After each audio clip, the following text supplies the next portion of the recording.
Wal fasidu lughatan. Sekarang al-fasid, lawan dari sahih. Secara bahasa, adz-dzahibu dhaya'an wa khusra, adalah yang pergi sia-sia begitu saja dan rugi. Hilang dengan sia-sia dan rugi. Itu namanya fasid. Maka dinamakan ibadah itu fasid karena dia hilang begitu saja, rugi. Nah, orang yang telah mendapatkan keuntungan dalam jual beli, nah, lalu kemudian dia kehilangan sekian banyak barang yang menyebabkan dia rugi, katakan fasada bai'uhu, rusak.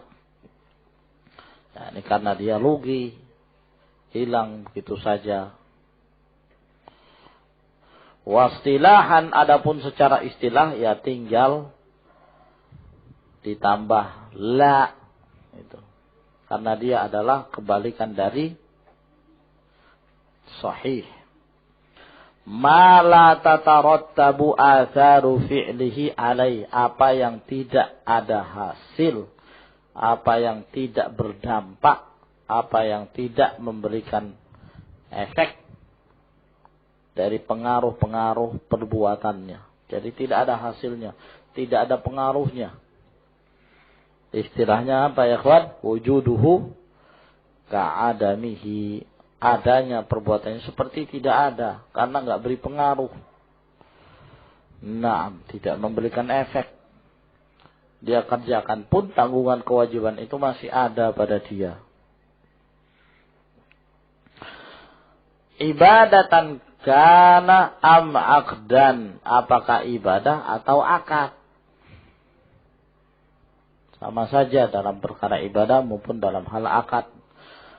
Fal fasidu minal ibadat, adapun yang rusak dari perkara ibadah, ma la tabra'u bihi dhimmatu, apa-apa yang tidak terlepas dengannya tanggungan.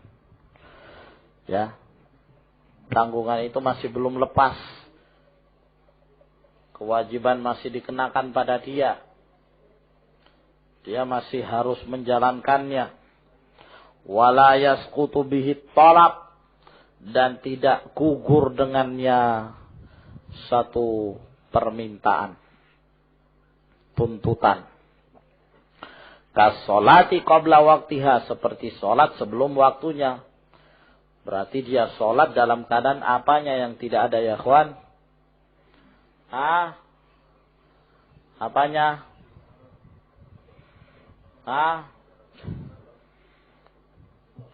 Solat sebelum waktunya. Sebab. Apa perbedaan sebab sama syarat?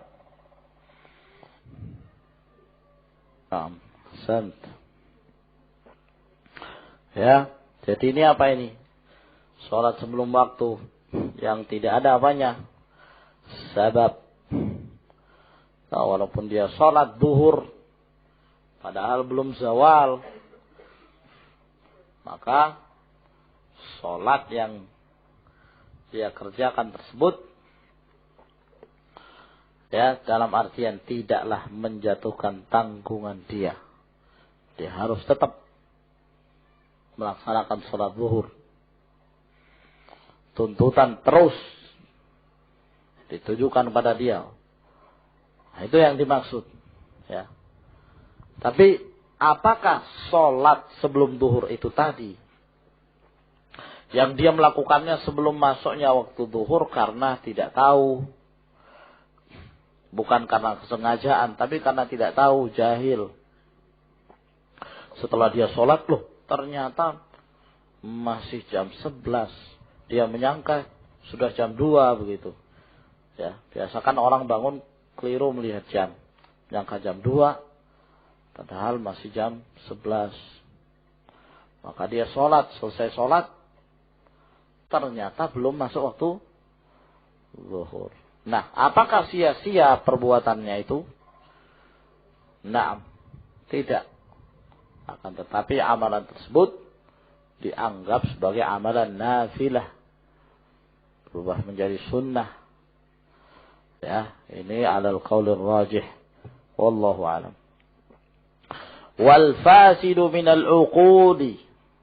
Adapun yang rusak dari akad, ma la tatarattabu atharuhu alaih.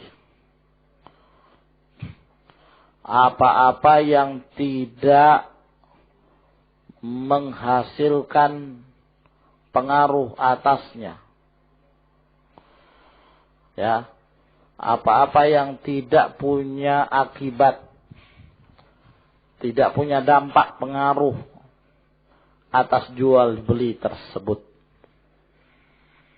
Contohnya kabai'il majhul, seperti menjual sesuatu yang majhul, yang belum ditentukan. Nah,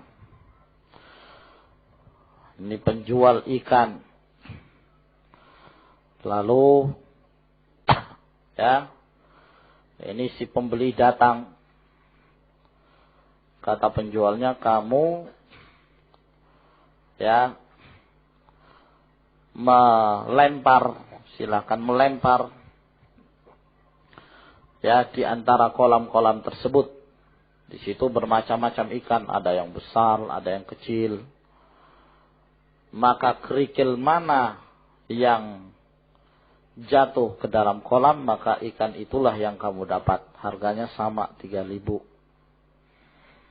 Maka dia pun melempar, terkena. Ada kemungkinan kena yang kecil, ada kemungkinan kena yang ya besar, ya kan, untung-untungan. Maka ini tidak sah jual beli tersebut. Mestinya ya diambil dulu ikannya, lalu kemudian terjadi tawar menawar. Ya, atau di kolam pemancingan ikan. Ikan yang mana saja yang kamu dapatkan 1 ekor harganya Rp3.000. Kemungkinan mendapatkan ikan yang besar mungkin kecil. Nah, ya, ataukah kamu diberikan kesempatan memancing selama 3 jam. 3 jam pancingannya 10.000. Berapa ikan pun yang kamu dapat tetap harganya 10.000. Ada kemungkinan dia selama 3 jam dia tidak mendapatkan ikan, ada kemungkinan dia mendapatkan lebih, ya kan, ikan tersebut. Maka ini semua adalah jual beli yang tidak sah.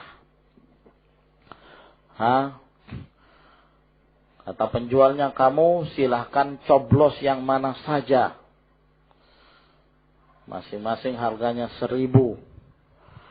Maka mana yang kamu coblos, ya, nomor yang keluar dari yang kamu coblos itu, maka kamu akan mendapatkan berdasarkan nomor yang tertera. Situ ada nomornya, kemudian ada lagi lubangnya. Anda belum beruntung, coba sekali lagi.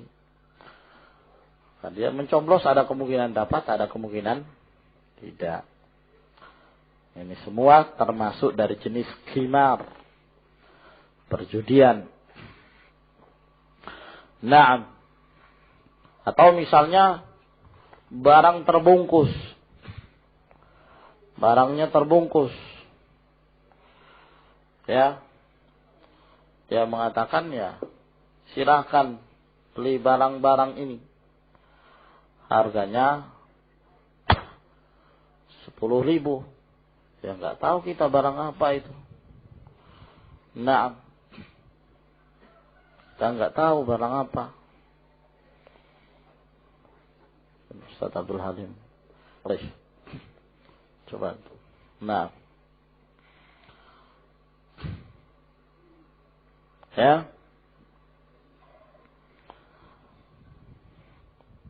Paham ya, ikhwan? Tak boleh sebelum kita mengetahui kondisi dari barang tersebut.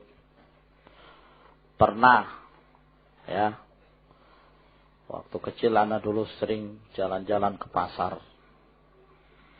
Itu ada biasanya apa?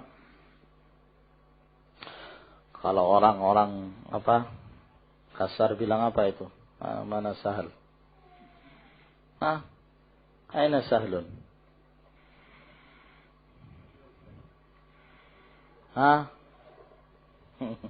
Apa itu penjual obat itu ya kawan? Tahu ya? Dengan peragaan-peragaannya macam-macam. Para penipu. Mereka penipu-penipu. Jagoan menipu. Apa? Pakai palak talang. Nah itu. Nah, mereka itu ada cara mereka dalam jual beli. Jadi pakai apa itu? Tutup bungkus sabun, Lux misalnya, ya kan? Bungkusan sabun Lux. Ada 2. Yang satu isinya sabun, yang satu isinya anting-anting, kalung emas, jam. Wah. Ya ini sangat menarik sekali. Nah, dan orangnya pandai betul dalam mengecek ini, ya. Nah, silahkan pilih yang mana. Ya, harganya sama 5.000.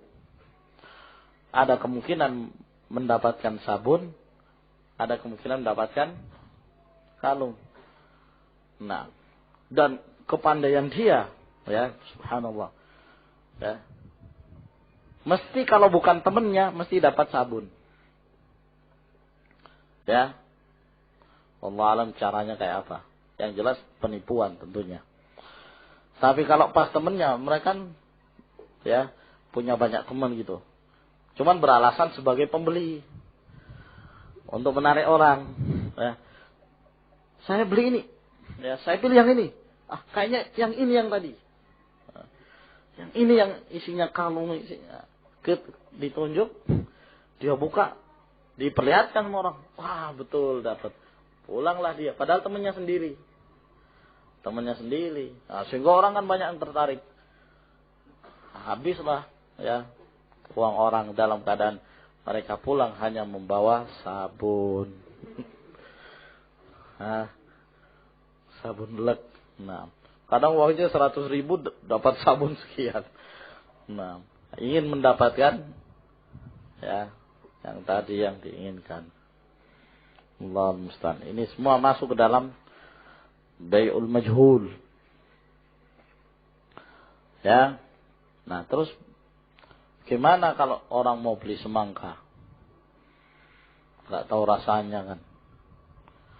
Nah, tapi kalau yang seperti ini ma'fu. Para ulama mengatakan ya jual beli yang seperti ini cukup dilihat ya keadaannya, dan biasanya dzu khibrah, orang punya khibrah tahu. Nah, ya, sebab pada asalnya pun sebenarnya termasuk dalam majhul. Sebab terkadang orang ingin yang manis, ya kan? Tapi begitu dibawa sampai ke rumah, ya ini lain rasanya. Nah, tidak seperti yang diinginkan. Maka dalam hal ini terkadang ya seorang punya dzu khibrah itu bisa mengetahui. Wallahu a'lam. Wa kullu fasidin minal ibadati wal uqudi wasyuruti fa innahu muharram. Maka setiap yang rusak dari ibadah, dari akad, dari syarat-syarat, maka sesungguhnya ini diharamkan. Lianna dzalika min ta'addi hududillah. Karena ini termasuk melampaui batasan-batasan Allah Subhanahu wa ta'ala. Wa ittikhadhi ayatihi huzwa. Dan menjadikan ayat-ayatnya sebagai olok-olokan. Wa li'anna Nabiy sallallahu alaihi wasallam Angkara ala man ishtaratu syurutan laisat fi kitabillah. Karena Nabi sallallahu alaihi wasallam mengingkari atas orang yang mempersyaratkan dengan syarat-syarat yang tidak terdapat di dalam kitab Allah. Syarat yang bertentangan dengan asal dalam jual beli tersebut. Nah, syarat-syarat yang batil. Sampai Rasulullah mengatakan kullu syartin laisa fi kitabillah fahuwa batilun wa in kana mi'ata syart. Setiap syarat yang tidak terdapat di dalam agama Allah, maka itu syarat yang batil walaupun 100 syarat. Rasulullah mengatakan ini ketika Barirah, budak wanita yang dengan tuannya punya perjanjian. Dia menjadi budak mukatibah. Ya, ditetapkan punya perjanjian dengan tuannya kalau dia bisa mampu menghasilkan uang sekian, maka dia bebas. Paham ya? Maka dia bebas. Maka Barirah ini datanglah kepada Aisyah. Kata Aisyah, biarlah Aisyah ingin membantu begitu untuk membebaskan Barirah. Nah, maka pulanglah dia kepada tuannya. Kata tuannya, kami mau Aisyah memberikan bantuan kepada kamu, ya, untuk membebaskan kamu, akan tetapi walaknya kamu kepada kami, pada tuannya. Padahal yang membebaskan siapa? Aisyah. Gitu. Mestinya walaknya kemana? Kepada Aisyah. Itu tidak bisa ditawar-tawar. Demikianlah ketetapan di dalam agama Allah. Innamal wala'u liman a'taqa. Wala itu dinisbahkan pada siapa yang membebaskan. Maka Barirah pun datang kembali kepada Aisyah, mengatakan dan mengadukan apa yang diinginkan oleh tuannya. Didengarkan oleh Rasulullah sallallahu alaihi wasallam. Ya. Lalu Rasulullah SAW sambil marah beliau mengatakan, "Ma balu aqwamin yashtarituna kada wa kada." Ada apa kaum ini mereka mensyaratkan demikian dan demikian? Innamal wala'u liman a'taqa. Kullu syartin laisa fi kitabillah fahuwa batilun wa in kana mi'ata syart. Nah, akhirnya kemudian dibebaskan dan wala kepada Aisyah radhiyallahu taala anha.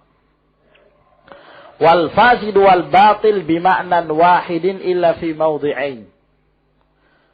Fasid dan batil maknanya satu, kecuali dalam dua tempat terjadi perbedaan antara makna fasid dengan makna batil. Paham ya?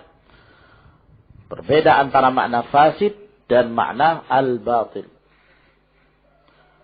Secara umum dikatakan ibadah ini batil misalnya. Atau ibadah ini fasid. Sama-sama. Maknanya sama. Tapi perbedaannya hanya dua perkara. Al-awwal, ya. Perbedaan yang pertama fil ihram. Dalam hal ihram. Ya, dalam haji.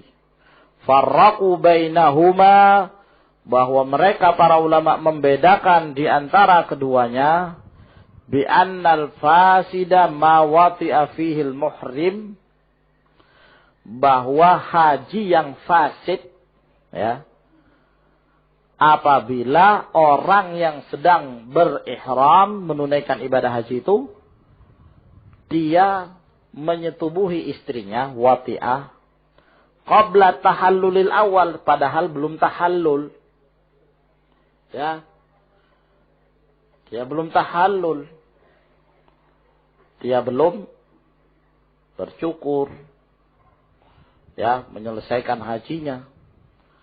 Sebab tanda tahallulnya dia setelah dia kemudian bercukur selesai. Maka dia menjadi boleh melakukan apa saja. Tapi dia belum bercukur. Setelah sa'i dia langsung menyetubuhi, misalnya. Maka ini dinamakan ibadahnya ibadah yang fasid. Ibadah yang fasid. Wal batil, sedangkan ibadah yang batil, martadda fihi anil Islam.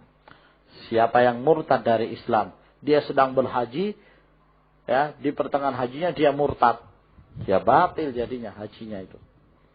Kata mereka. Tapi bukan fasid. Fasid kalau mengerjakan sesuatu yang bertentangan dengan syarat atau rukun haji itu sendiri. At-tsani, yang kedua, fin nikahi, dalam hal nikah. Dalam hal nikah. Farraqu bainahuma, mereka membedakan antara keduanya. Bi anna al-fasida makhtalafa al-ulama'u fi fasadihi.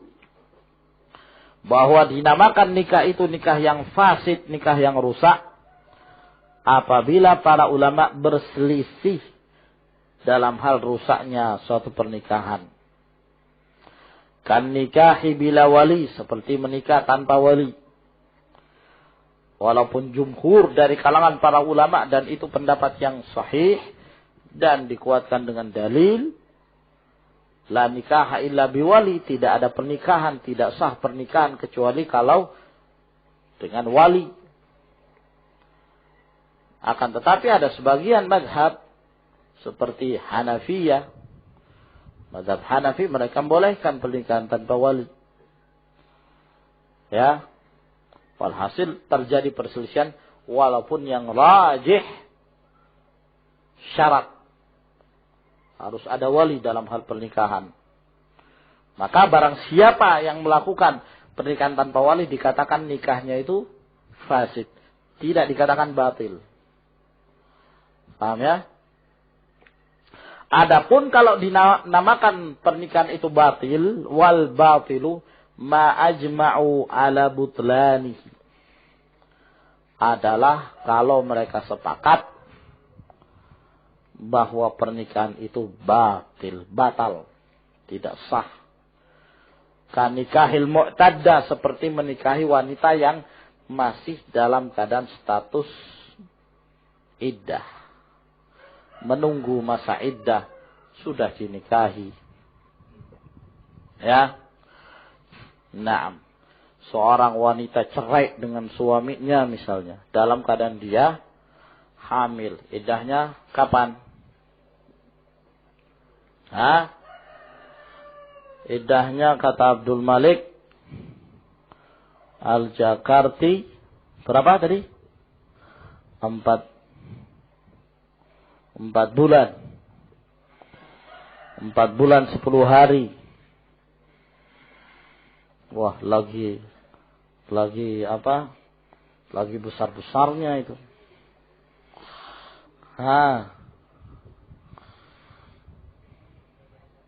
Sampai melahirkan. Itulah kalau ngantuk ya, akhi.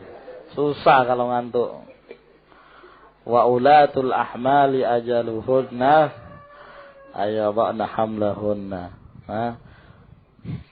Dalam kondisi besar, ente biarkan 4 bulan, cerainya dalam keadaan dia hamil 3 bulan. Tunggu 4 bulan 10 hari, 7 bulan. Menikah di saat itu, hancur-hancuran. Nah, ikhwan fillah azakumullah. Ini berkenan tentang fasid. Dan antum perlu mengetahui perbedaan antara fasid dan batil. Ini ala madhab al-Imam Ahmad, ala madhab al-Hanabilah. Ya. Adapun jumhur dari kalangan para ulama, mereka tidak membedakan antara fasid dan batil. Wallahu a'lamu bis-shawab.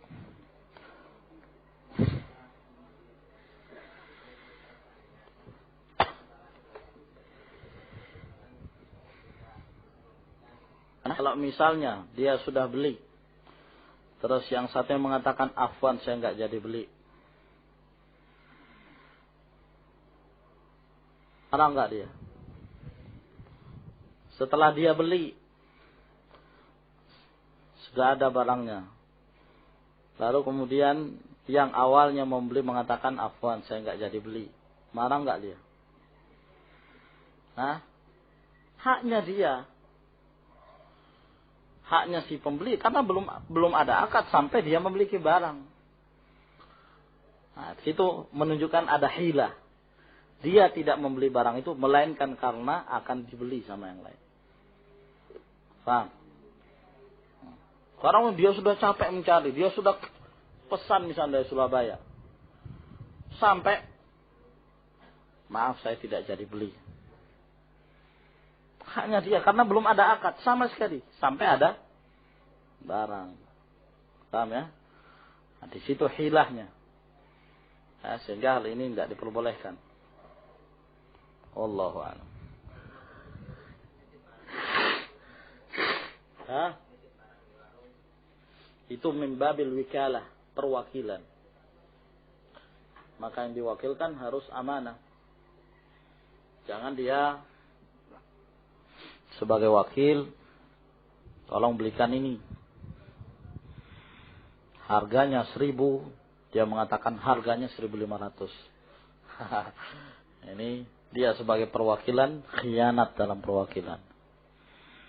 Nah, kecuali kalau misalnya dia diberikan jasa, dalam artian dia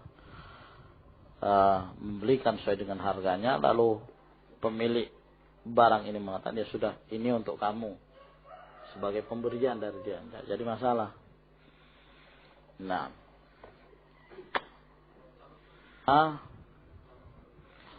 caloknya bagaimana?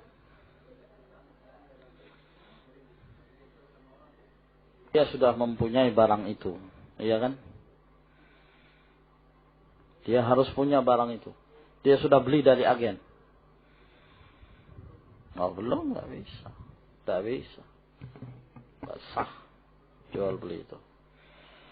Calok banyak yang penipu. Nah, nggak bisa sama sekali. Sering itu ya kawan. Ya, orang dia tidak punya barang, sudah terjadi tawar-menawar. Barangnya mana? Setengah jam lagi nyampe. Padahal dia sedang callingan dengan seorang. Gitu. Nah, beda kalau dia sebagai wakil. Paham? Misalnya dari agen, ya, dari agen menetapkan bagi dia harga sekian. Nah, memang dia jualnya harga sekian. Ya, maka yang sebagai wakil ini pun mesti mengabarkan dengan harga seperti yang ada pada harga agen. Yang nantinya dia mendapatkan jasa dari agen, gitu loh. Paham?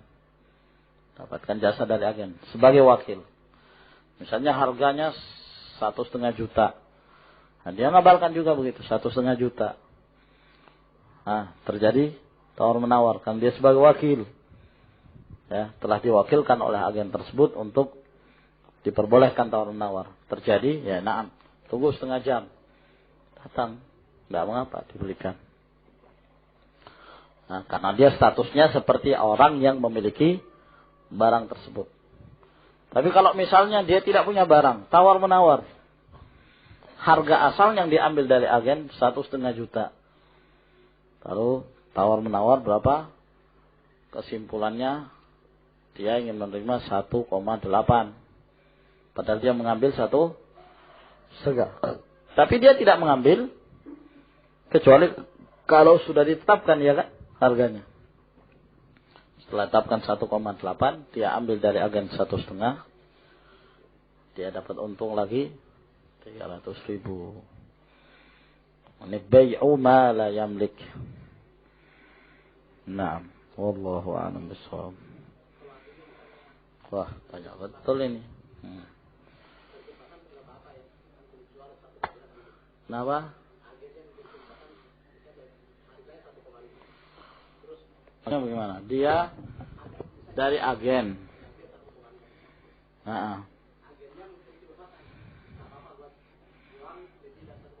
Sekarang barangnya itu di mana? Dia sudah memiliki barang apa belum? Nah, itu yang jadi masalah. Nah, kalau dia sudah memiliki barang, terserah dia. Terserah dia, berarti statusnya dia terhadap agen pinjem.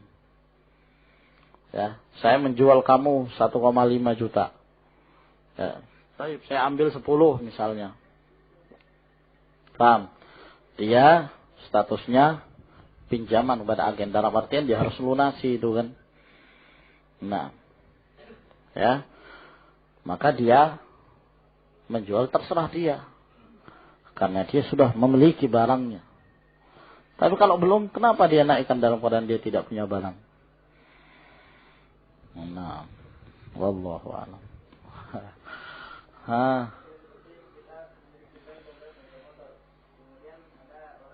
Kabarkan kepada dia bahwa kerusakan ini di sini, ya. Ini. Ya. Kalau kamu mau, saya yang belikan dengan harga sekian, ya jujurlah. Diberitahu sejujurnya.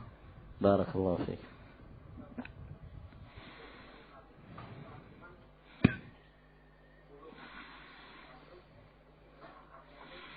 Kembalikan barangnya. Harga dari agen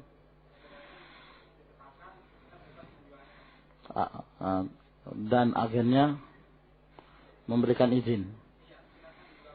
Nah, kalau antum, sebab di sini keadaannya antum sebagai wakil. Kalau antum menjual 1,5, kabarkan kepada agen saya menjual 1,5 semuanya.